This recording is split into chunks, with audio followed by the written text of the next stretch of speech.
you know, like they're up there, you know, and there's a few, Rand Fallbaum, he's the one that, I mean, we pretty much were ready to go under in our second or third year, and he wrote us a payday loan, basically, and we paid that shit back so fast because our lawyer was like, "Pay this back. Do not be late on your note." So, what was the big lesson you learned in almost going under? What caused it? Head count, and then it's funny, we were just talking about all this. Cash flow with head count. Yeah. So cash flow was tough. That was a hard lesson that we learned slowly. And then we had 17 people, and we were just cooking with Crisco. And then things started to dry up a little bit. Backtracking, this was in 2010, so iPad 1 days, right? And we launched the Fantastic Flying Books of Mr. Morris Lesmore here, went to international acclaim. It was one of, like, our third project, I think. And so it exploded us onto the scene. We were one of maybe 10, max, boutique firms in the country that you could go to get, you know, your idea actually built, right? On the iPad, and once iOS went from HTML5 apps to native apps on the phones, it exploded. You know, we got every single next Facebook idea under the sun hitting our doorstep. You know, it's Facebook for X or whatever, right? And we built Android, iOS, web applications, deployed it all into the cloud, etc. You know, everything was ready to scale to hundreds of thousands of hits and yada yada. You know, we stress tested the crap out of it, and then they all die in like a month after they launch, right? Because they're not managing cash flow. They're not. It's basically an entrepreneur that takes 6 months, you know, ish, spends $100,000, and then starts the business, right? And so that's what I saw the most of, were so many entrepreneurs that were idea people and not necessarily business savvy, like so many are when they start out, right? Trade skill, focus, like I was. I joke, didn't know my ass from my elbow when I started freelancing, you know. But anyway, I had a desk at Cohab, convinced a business coach to help me with, you know, I paid him, so that was convincing. But I met the business coach at Cohab, and that was probably the best thing that happened to me through Cohab. What did he do? Was he just the guy to kick you in the ass? Pretty much. Okay. Yep. He explained cash flow and things like that. He explained that you need somebody in each role. Even if you don't have somebody for the role, you still need to understand the roles in the company and who's doing what and who's going to take the responsibility on, even if it's just two of you, right? And then he helped me understand that when you're a freelancer, it's incredibly difficult to become stable. It takes a long time and a lot of marketing and a lot of word of mouth. And so after about a year of freelancing and stress and praying for checks to come in the mail and things like that, a lot of fun in our first year of marriage too, you know, I convinced my brother to come from Silicon Valley back to Shreveport and start Twin Engine Labs with me. We're identical twins. That's where the name comes from. He was a designer and I was an engineer, and so you put the two of us in a room together with a lead, and it almost always closed, like every single time, you know. What's your background, both of you? Went to high school, got into the workforce afterwards. Both of us did that. Okay.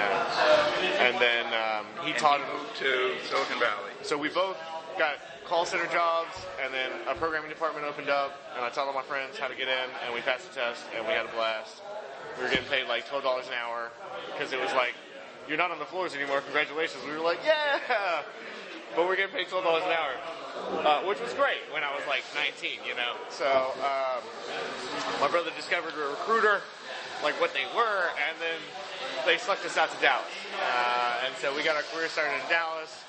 What was the original question? I'm sorry. And his background, ended up in Silicon Valley. Yeah, so he went recruited. Went from Dallas out to a firm called Hot Studio. Oh yeah. They were awesome. They sold to Facebook just a few years back, but he worked as the prototype engineer.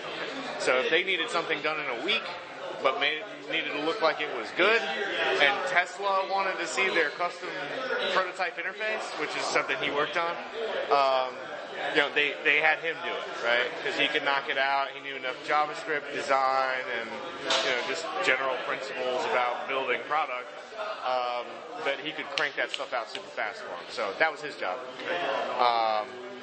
Does that answer your background? Yeah, that understands. So he came here, and now there's 2 of you. Yep. But you don't have 17 yet.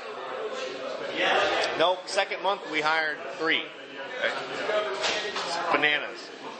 He hit all his contacts, I hit all my contacts, and we had so much work that they were stacked out 7-8 months, right? And so we were like, God, we got to hire, dude. Like, all we wanted to do was freelance together and be able to sell while one's working, and that was it. That's what I tried to convince him about,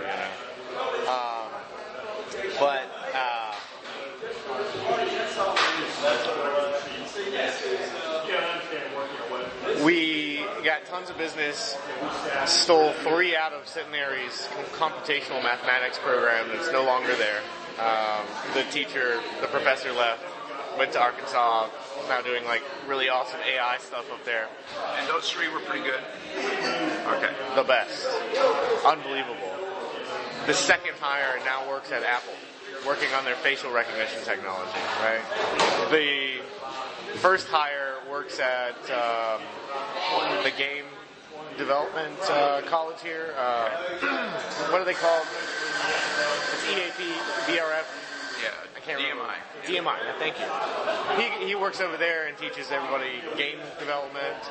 And then my third hire from that pool, she now works at Magic Leap in the mixed reality, so they're amazing, and but they didn't know anything when they started out, and that's like pretty much every hire we had. Very few degrees in our shop. I call them diamonds in the rough.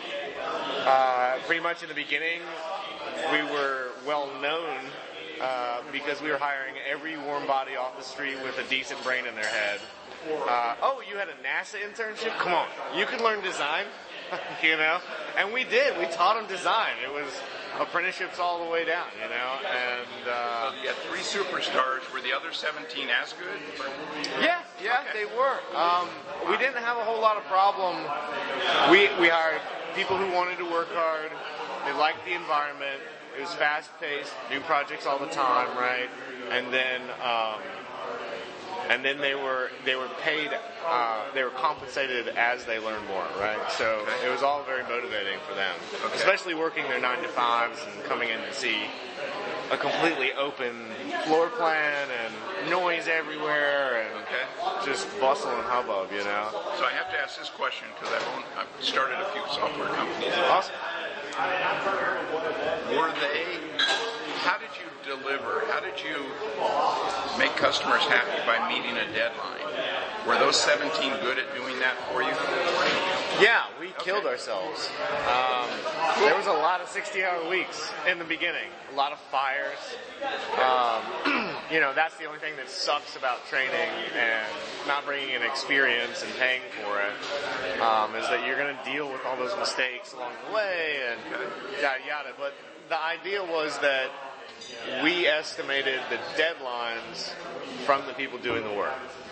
So as an engineer, the worst thing that you can ever have is a pointy-haired boss telling you, who has no idea what you do, here's your deadline, right? Cool.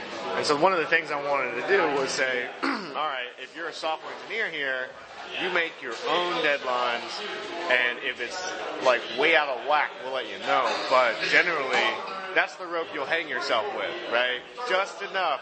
You make your bed and lie in it. Those types of things I would say all the time. And they respect that, right? I think most software engineers want that control, because they understand what they're about to get into. And so when the deadlines, when we were starting to slip on something, say, approaching a deadline too quickly, with not enough work done, then people would pull the hours. They would pull the 12, 16 hours in a day and then go home and sleep and come back and do it again for a week, and then we knock it out, right? We learned